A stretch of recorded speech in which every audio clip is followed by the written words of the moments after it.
Este es un podcast. Acorde.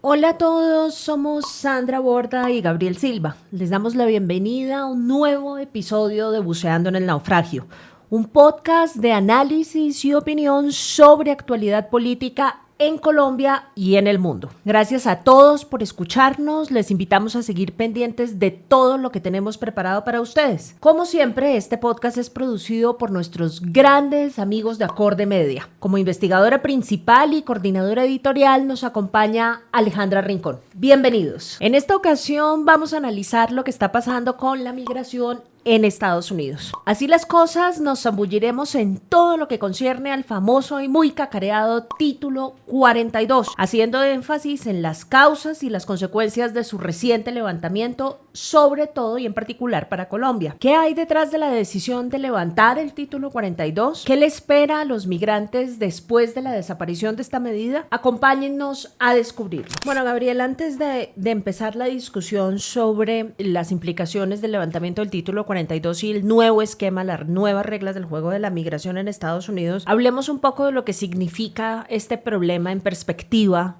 para Estados Unidos, cuáles son los antecedentes más importantes de este tema y tal vez cuáles son los pasos históricos que nos han traído a donde estamos. Sí, es importante poner en contexto lo que está pasando, Sandra, y creo que debemos recordar que Estados Unidos se precia de ser un caldero de mezclas de razas. Lo llaman el melting pot.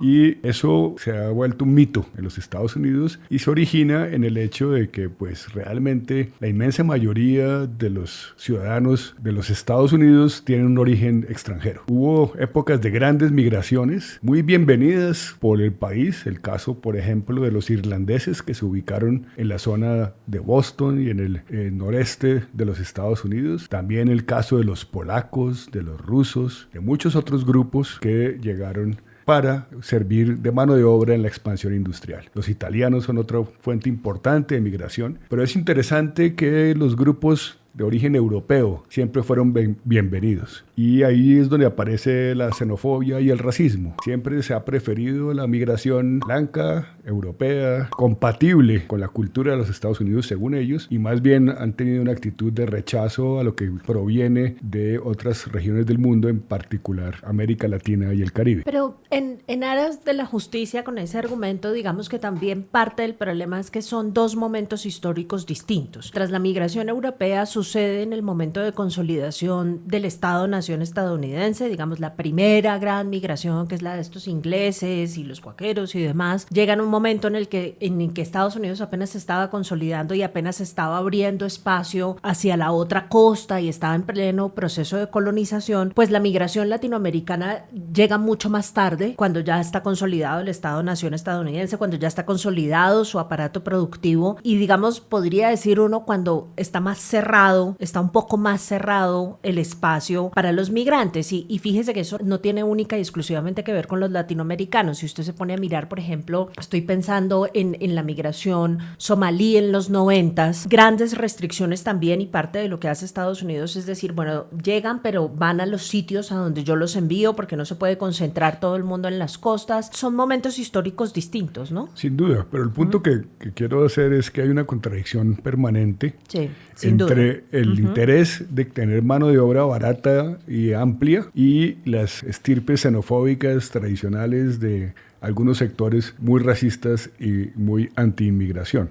Por ejemplo, en el boom de Silicon Valley, el desarrollo de la industria de software, pues se volvieron muy apetecidos los indios, expertos en software y expertos en electrónica y digitalización. A ellos les abrieron las puertas muy generosamente. También después se las cerraron. Entonces, esta dinámica es muy interesante, es una especie como de dialéctica entre las necesidades de la economía y las necesidades de la ideología. Y la otra cosa, digamos, pasando al plano de América Latina es que poco a poco le da a uno la impresión de que lo que ha venido sucediendo es que el problema migratorio, si quiere, para Estados Unidos se ha venido expandiendo. Inicialmente era un problema solamente relacionado con México, después se fue expandiendo hacia Centroamérica, particularmente durante los 80s por cuenta de las guerras civiles y demás, que salen un montón de centroamericanos por problemas de seguridad, y hoy en día fíjese que ya es un problema que involucra a Venezuela y a Colombia, de lo cual vamos a hablar en un rato. Entonces, en vez de ir resolviendo el problema, la sensación que tiene uno es que se ha ido expandiendo hacia el sur y que las medidas que ha venido tomando Estados Unidos no han contribuido a resolver como las causas estructurales de esos procesos migratorios, y todo lo contrario, cada vez tienen que hacer más y más uso de medidas únicas exclusivamente para parar a la gente, para que no logre entrar sin resolver, digamos, las causas, las razones que llevan a que la gente se movilice masivamente desde el sur hacia el norte, ¿no? Y a eso habría que sumarle la transnacionalización del crimen. Ajá. Cuando existían los primeros esfuerzos de migración ilegal hacia Estados Unidos en los 70s, 80s, de Centroamérica y de México, pues realmente existían los coyotes y existían los intermediarios, pero no estaban tan amarrados y estructurados al crimen organizado transnacional como lo están hoy. Por ejemplo, a través de Colombia llegan migrantes de toda África, de Asia, de Europa inclusive, aprovechando el paso del Darién para entrar al canal de Centroamérica y llegar a México, pero eso es manejado por mafias transnacionales.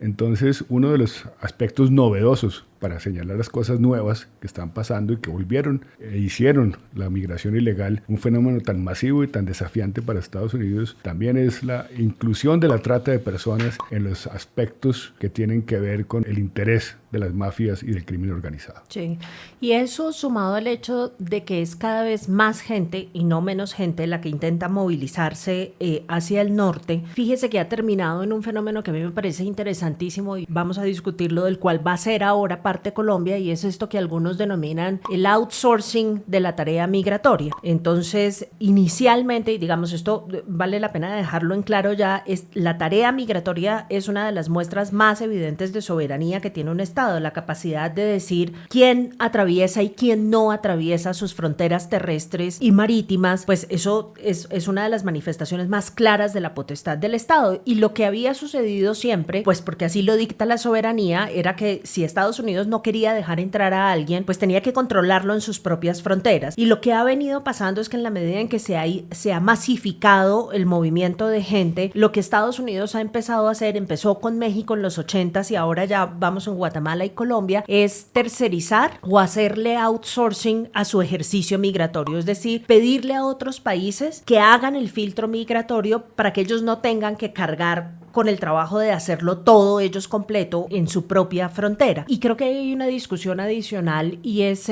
la discusión en derecho internacional sobre el derecho al asilo, que cada día más, con lo que ha venido pasando, ha hecho a los abogados internacionalistas pensar mucho más sistemáticamente en la idea de transformar un poco esas reglas del juego, porque son reglas del juego que ya no están aplicando tan claramente. El derecho al asilo, ¿qué nos dice? Que si hay una persona que ve amenazada su integridad personal por problemas de seguridad, qué sé yo, en medio de una guerra civil, que está siendo perseguido o que está siendo amenazado por un reclutamiento forzado de un grupo armado ilegal o una cosa de este tipo, pues se puede movilizar y solicitar asilo para resguardar su propia integridad. Pero parte de lo que le estaba pasando a Estados Unidos es que, claro, digamos, la gente cruza la frontera y aplica el asilo en territorio estadounidense y se queda en territorio estadounidense esperando a que le den razón de si le aceptan o no la solicitud de asilo. Y eso llevó a tener pues una cantidad muy considerable de gente a la que no se le otorgó derecho al asilo, algunos de ellos ni siquiera lo pidieron y simplemente se convierten en migrantes ilegales en Estados Unidos. Parte de lo que quiere hacer Estados Unidos entonces es que estos estados que están contribuyendo con su política migratoria, México, Guatemala, Colombia, ahora sirvan como territorio de espera mientras la gente aplica el asilo y para esperar la respuesta que le dé Estados Unidos. La discusión ahí, sobre eso vamos a hablar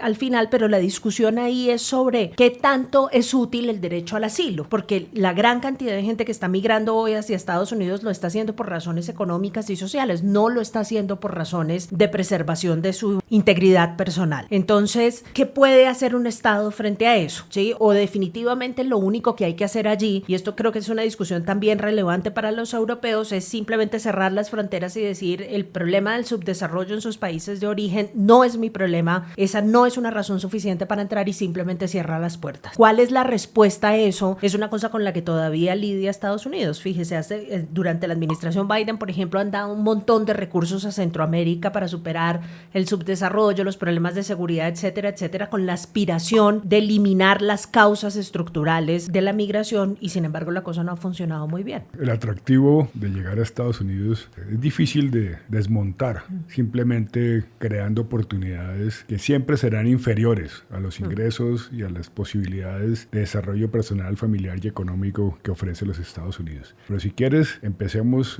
ya a mirar aspectos más puntuales como el que nos convoca, y es la política migratoria específica de la coyuntura, para aterrizar ya en lo que está pasando entre Colombia y Estados Unidos, que es fascinante porque es realmente una situación excepcional en la historia del país. El título 42 es una herramienta que tiene la legislación de los Estados Unidos para impedir que poblaciones que sean portadoras de enfermedades contagiosas, peligrosas para la población de los Estados Unidos, no pueda ingresar al país. Es decir, es una barrera de origen sanitario, no migratorio. Es decir, tratar de trancar a las personas que puedan ser o representar riesgos de salud pública. Y que en otras palabras, digamos, estaba buscando poner un poco entre paréntesis el famoso derecho al asilo, ¿no? Que es una forma de decirle a la gente, no me importa si está siendo perseguido, no me importa cuál es su condición, simple y sencillamente en este momento no puedo recibir a nadie porque corro un riesgo de salud pública grande.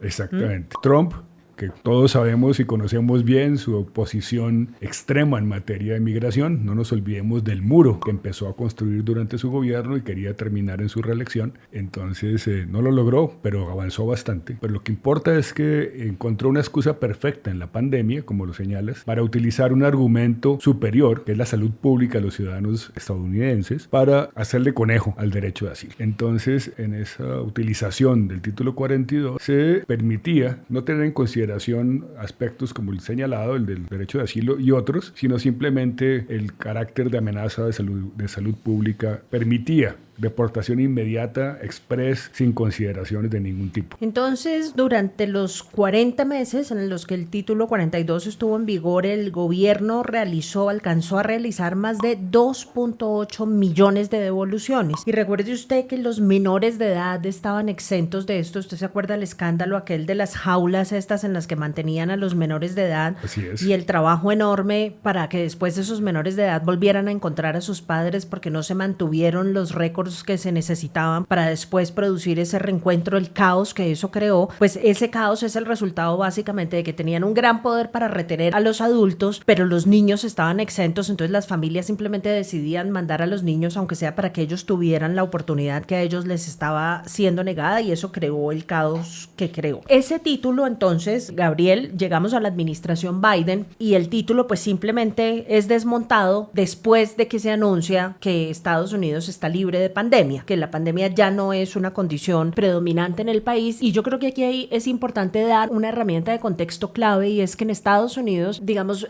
parte de la división partidista que existe entre demócratas y republicanos pasa necesariamente por el tema de la migración. Existe la percepción generalizada de que mientras los republicanos son duros, son unas águilas en materia de migración, de ahí el muro, de ahí las medidas, etcétera, etcétera, los demócratas son más suavecitos y son mucho más amigos de las políticas de puertas abiertas en materia migratoria, y eso ha sido, digamos, un elemento que han explotado constantemente los republicanos en carreras electorales, ¿no? Tratando de hacer ver que básicamente los demócratas están tan despegados de la realidad y de las necesidades del americano común que no tienen ningún problema en darle la bienvenida a todos los migrantes sin importar el impacto que eso tenga en el aparato productivo, en la economía y en las condiciones de vida de los propios estadounidenses. Sí, esa diferencia entre demócratas y republicanos se ha ido disolviendo un poco. sin duda tienen preferencia los demócratas por políticas más flexibles, pero resulta que ahora vemos cómo por razones, en mi opinión, electorales y en la medida en que se acercan las elecciones presidenciales y la opinión pública en general está rechazando la migración, Estados Unidos, a pesar de su coloquial y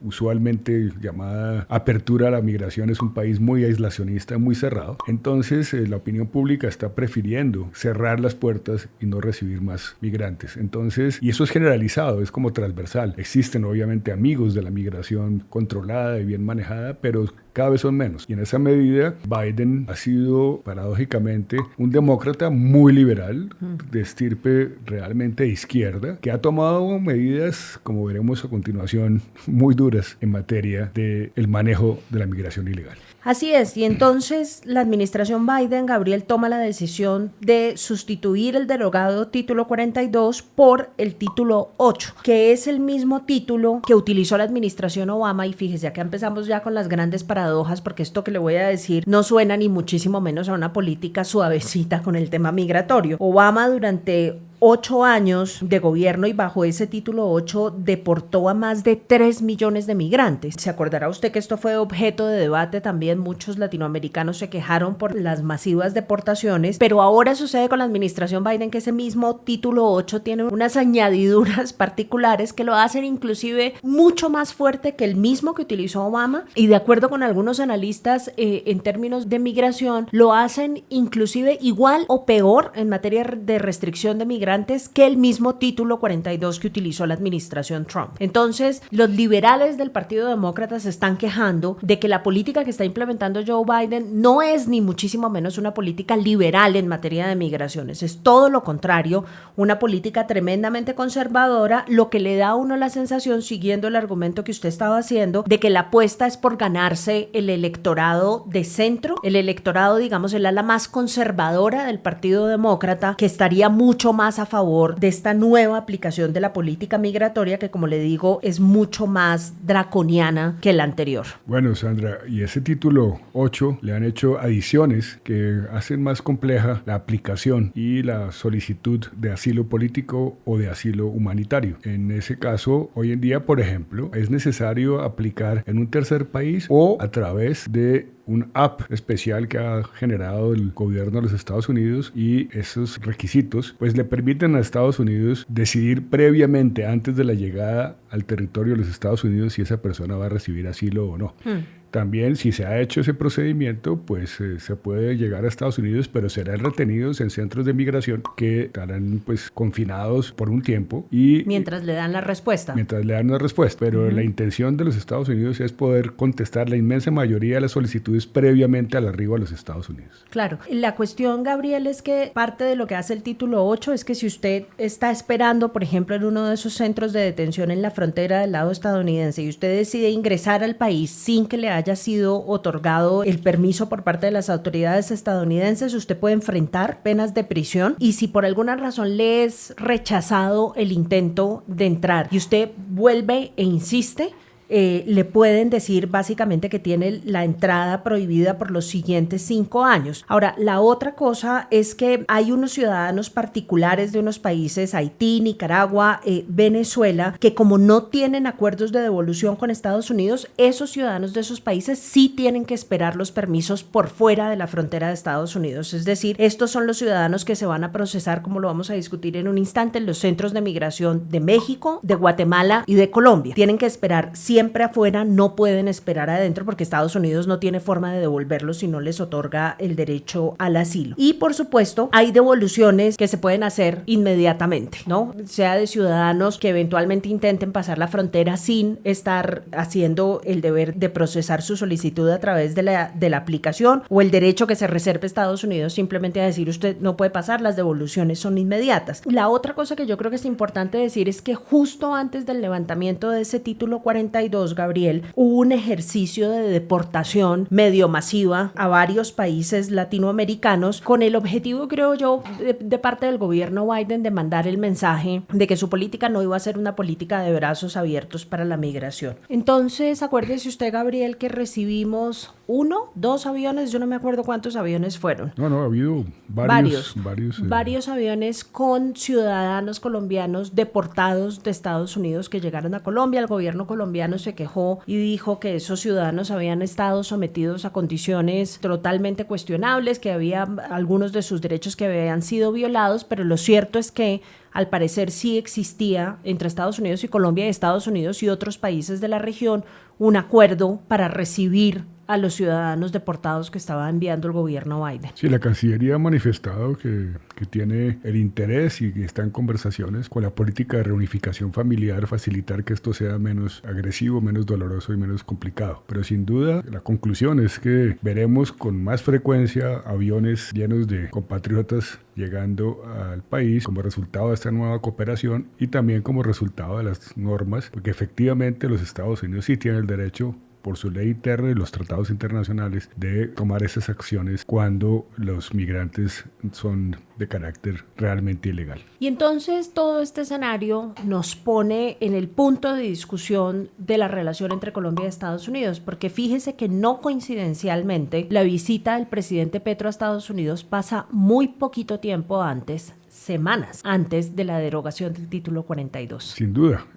los Estados Unidos ha buscado un diálogo y una relación más estrecha con los países que pueden colaborar en el control de la migración, y por la geografía y por la presencia del crimen organizado, Colombia se ha vuelto un país clave en el flujo de migrantes ilegales. El cruce del Darién, controlado esencialmente por mafias de trata de personas, es crítico. De hecho, según EFE, en los primeros 4 meses del año de este año pasaron 127,000 personas, y esa cifra es 6 veces más grande que la que se reportó en el mismo periodo del 2022. Es decir, el flujo sigue aumentando y Colombia se volvió un punto crítico. De allí que los Estados Unidos tengan la esperanza de que Colombia sea un aliado fuerte en la retención de estos migrantes que vienen no solo de Colombia, sino de todas partes del mundo. Y entonces, fíjese usted, yo creo que una semana después, sino tal vez 10 días después de la visita del presidente Petro a Estados Unidos, el secretario de Estado Anthony Blinken y el secretario de Homeland Security Alejandro Mayorkas hacen una rueda de prensa anunciando lo que van a ser las medidas del gobierno Biden frente al tema de la migración después de derogado el famoso título 42, y enmarcan, digamos, esta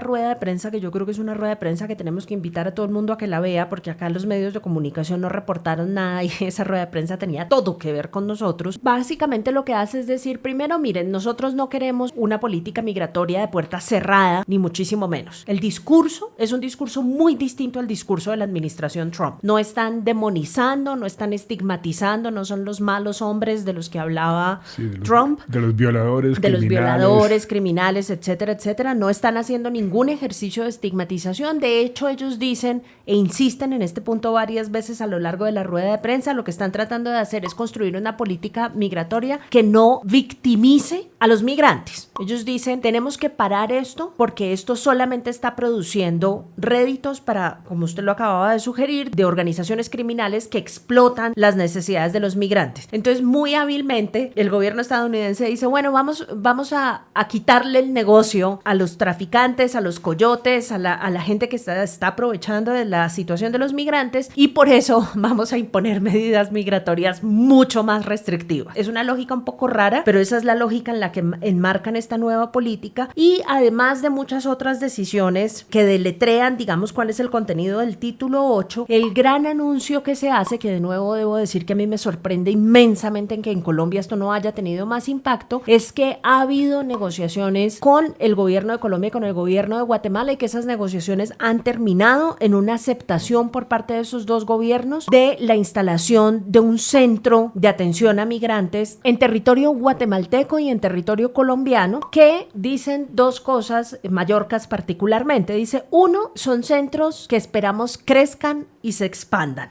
¿no? Como diciendo, bueno, aquí vamos a empezar con algo pequeño, pero tenemos la expectativa de que esto se amplíe y sea cada vez más abarcante. Y dos, tienen la expectativa de que procesen, y no me queda muy claro si cada centro o si los dos, el de Guatemala y el de Colombia, entre 5,000 y 6,000 solicitudes de asilo o a solicitudes migratorias al mes. Esa es más o menos la carga que van a tener. Hay una periodista que le pregunta a Anthony Blinken, dice, perdón, secretario, pero eso no es hacerle outsourcing outsourcing al tema migratorio, y después de que Mallorca se había dicho, no, pero esos centros los van a operar como para no herir la vena nacionalista de los guatemaltecos y los colombianos, Mallorca dice, no, pero esto lo va a operar la Organización Internacional de las Migraciones y ACNUR, ¿no? La Organización de Naciones Unidas dedicada a este tema. Después de decir eso, la periodista pregunta, pero perdón, ¿no le estamos haciendo outsourcing al tema de la migración? Y Blinken responde, no, ni más faltaba, porque una muy buena parte de la operación de estos centros va a recaer en funcionarios del gobierno estadounidense. Es muy interesante cómo la izquierda en Colombia ha criticado toda la vida la presencia de funcionarios, de fuerzas especiales, de agentes de la DEA, de todo tipo de actividades de inteligencia proveniente de los Estados Unidos en nuestro territorio. El bien llamado intervencionismo yanqui. Y ahora vemos a un gobierno de izquierda muy generoso en materia del procesamiento de migrantes ilegales de diferentes países a cargo de los Estados Unidos en nuestro propio territorio. Más grave aún, yo ni siquiera los oigo generosos, Gabriel. Lo que a mí me preocupa de esto es, y por eso ha sido siempre la insistencia que hemos tenido acá en la necesidad de rendir cuentas en materia de gestión internacional, es que se hayan ido a una visita a Estados Unidos, que hayan tenido múltiples reuniones, que hayan negociado la ubicación, la instalación de este centro de atención migratoria y que hayan regresado a Colombia y no hayan dicho ni una sola palabra de este acuerdo. Eso es lo que me parece a mí más preocupante. Y más preocupante aún es que el día que hacen la rueda de prensa Mayorkas y Blinken no había ni un periodista colombiano y consecuentemente ningún medio de comunicación colombiano reportó esto, ni lo analizó, ni lo discutió. O sea, esta cosa pasó totalmente de agache. Y yo le debo decir a usted una cosa, en materia de soberanía, a mí esto me parece tan grave como el asunto de la instalación de las famosas bases militares estadounidenses en territorio colombiano. Claro, no son militares, no, pero es personal de migración estadounidense el que va a estar controlando, junto con algunos funcionarios de organizaciones internacionales, el que va a estar controlando un centro migratorio en Colombia. La migración y el control del territorio a través de la fuerza pública son los dos elementos fundamentales de la soberanía. Entonces, si uno va a hacer una concesión de esta naturaleza, yo creo que el mínimo trabajo que tiene que hacer es de construir por lo menos una explicación sobre por qué está haciendo semejante nivel de concesión o a cambio de qué lo está haciendo. Pero no obtuvimos ni una palabra del gobierno sobre este tema. Hubo unos intentos menores de tratar de decir que se habían llegado a algunos acuerdos que iban a facilitar la migración de colombianos y demás, pero nunca hubo una explicación concreta de qué es lo que se está haciendo, para qué y por qué, y sobre todo también, valga la pena decirlo, cuánto cuesta. Sí. Yo quisiera saber también si los costos asociados a la operación de estos centros van a estar cubiertos por los Estados Unidos, por los dos países, no sabemos. Y no se sabe qué es peor. Porque si están cubiertos por Estados Unidos, eso quiere decir que es su centro de operación migratorio. Si están cubiertos por Colombia, es ¿por qué carajos tenemos que cubrir nosotros eso? Sí, la otra cosa es que tendremos que explorar más adelante en otra conversación cuál es la contrapartida en materia de que tener un centro en Colombia, sin duda, pues va a ser una razón más para estimular los migrantes ilegales traten de llegar aquí para ser procesados, porque saben que sin ser procesados no pueden ingresar a los Estados Unidos. Entonces creo que los Estados Unidos hizo un buen trabajo en materia de sus intereses y en cambio nuestra Cancillería y nuestro gobierno volvió a mostrar una falta de profesionalismo y de capacidad para mirar las cosas a fondo y sobre todo para compartirlas con los ciudadanos y contarle al país previo a la toma de decisiones tan fundamentales. Sí, pues yo todavía no sé, porque como no sabemos cuál fue el intercambio, yo todavía no sé si eso realmente fue un error o no. Ahí me despego un poquito de su análisis, porque usted dice eso es una muestra de que no sabemos cómo movernos en el escenario internacional. De pronto es una muestra de que sabemos cómo movernos muy bien, ¿sí? Y obtuvieron una vaina a cambio que es una cosa loquísima y no sabemos. ¿Sí? Pero creo que ese es el problema grave de que el gobierno colombiano hubiese dejado que el proceso de socialización de esta medida lo hiciera el gobierno estadounidense y no el gobierno colombiano. O sea, para añadirle insulto a la injuria, no solamente estamos cediendo soberanía en materia de la instalación del Centro de Atención a Migrantes, sino además también en materia comunicativa. Ni siquiera dijimos nosotros una palabra. Fueron ellos los que tuvieron el monopolio de la presentación de esto. Y fíjese, hay una cosa bien curiosa en esa rueda de prensa, y es que responden muchas preguntas aquí y allá, y al final una periodista levanta la mano, una gringa perspicaz, levanta la mano y dice, pero perdón, secretario Blinken, ¿Colombia está de acuerdo con eso? Sorprendida, ¿no? Porque además un gobierno de izquierda, de esta izquierda nacionalista, no sé qué, como usted decía al comienzo, súper soberanista y demás. Y ella pregunta, pero perdón, ¿Colombia está de acuerdo con eso? Y Blinken dice, bueno, suficiente preguntas, bye bye, chao. Y se va y acaba la rueda de prensa y no contesta nunca. Luego, como que el intento de explorar un poquito más qué es lo que hubo detrás en ese proceso de negociación,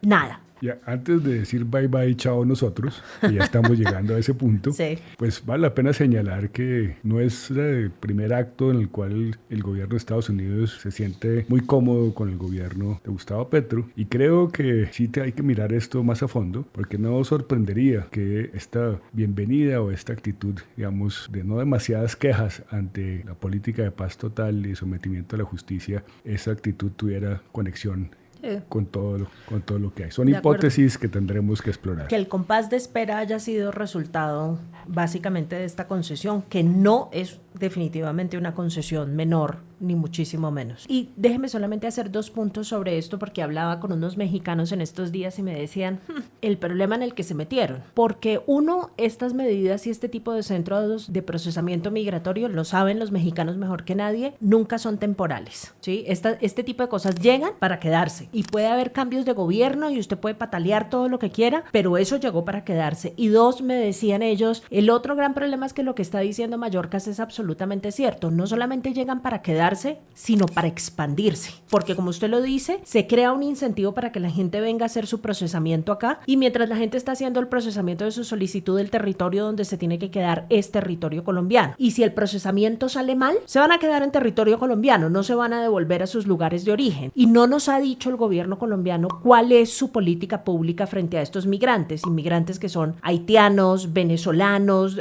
de origen africano. O sea, ahí están los datos de la Fundación Ideas para la Paz, que le muestra a uno todo el espectro de nacionalidades de los migrantes que están pasando por el tapón del Darién. Y el gobierno colombiano ni el director de Migración Colombia nos han dicho, bueno, ahora que vamos a tener esto en lugar, esta es la política migratoria pública que vamos a poner a andar para responder a esta nueva situación en la que nos encontramos. Y para terminar, valdría la pena señalar, Sandra, que el señor embajador en los Estados Unidos se estrenó anunciando la búsqueda de 2 objetivos migratorios. El primero era el estatus especial a los migrantes ilegales de Colombia en los Estados Unidos, y el segundo, la remoción de la visa. De eso no se volvió a hablar nunca, porque sabemos perfectamente que ninguno de los 2 objetivos es viable. En vez de avanzar en esos objetivos que se plantearon originalmente, hemos ido en la dirección contraria. Y es que hoy en día los colombianos están en condiciones más difíciles en cuanto a su estadía en los Estados Unidos, y también estamos en condiciones más difíciles en la medida en que tendremos que procesar crecientes volúmenes de migrantes ilegales en nuestro territorio. Hasta aquí este episodio de Buceando en el Naufragio. Queremos darles las gracias por escucharnos e invitarlos a compartir este capítulo por todas las redes que puedan, y a seguirnos en Twitter en @buceandopodcast y @GabrielSilvaLujo. También pueden escribirnos a buceandoenelnaufragio@gmail.com.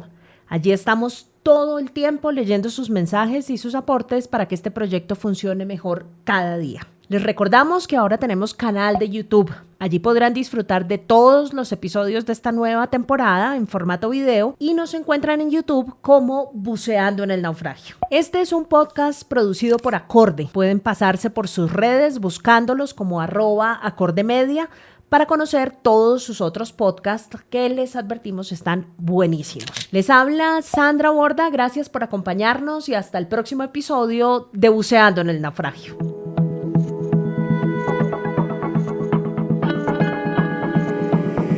Este es un podcast Acorde.